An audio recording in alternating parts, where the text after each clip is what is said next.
Okay, now, last week I was hassling you all about being on duty. And you remember we were talking about how we take time out of our schedule to go and do things for God, right? This is my life. I'm living my life and I do, certain things that I like to do. But God deserves a bit of my time, so every now and then I'm going to step out of my life and what I like to do and go and do something for God. I mean, let's face it, he's a nice guy. He deserves a bit of our time, a bit of our effort. And then I'll leave that and go back to my life. And it's kind of a crazy, screwed up way of thinking because we belong to him. We are his. We're on duty. Right? We have work to do. Every moment, every breath belongs to him. There are times when we need to take time out from serving him to rest and recreate. But everything we do is under our lordship to him. Our life is for him.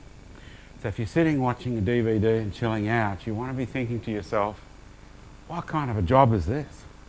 Where while you're on duty, you get to watch TV. I'm in active duty and I'm watching a movie, like, freak out, this is awesome. There's something I reckon we get wrong about baptism. I mean, we don't baptise here, but in some churches they baptise.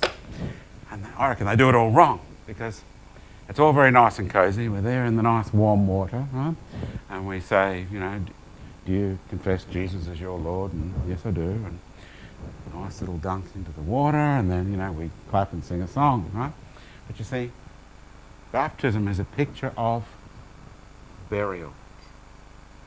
It's the burial and the resurrection of Jesus. Right? In fact, if you stayed buried, you would in fact die, right? So if we're going to do this water baptism thing, which is a message for another whole day, but if we're going to do that, let's get them under there, hold them, and go, now, do you believe Jesus Christ is risen from the dead and your Lord? And if you come up out of this grave, will you live only and always for him?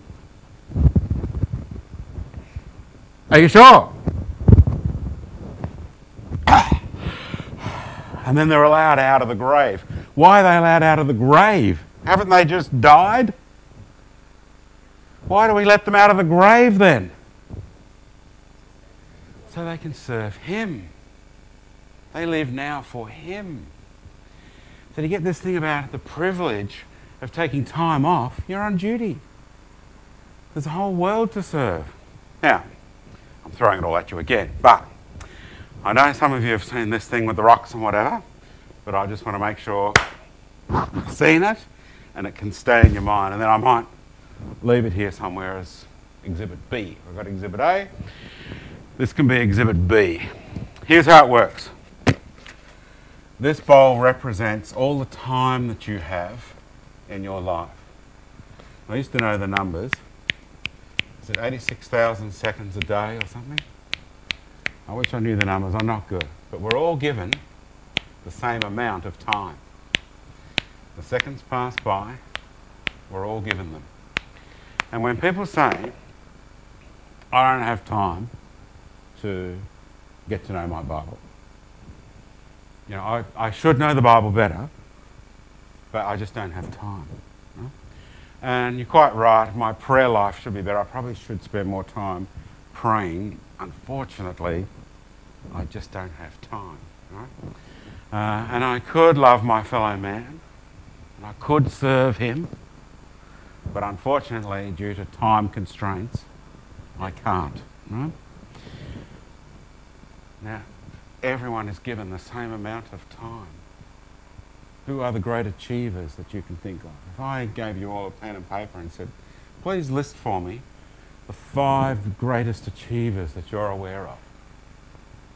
Do you realise they had no more seconds in the day than you?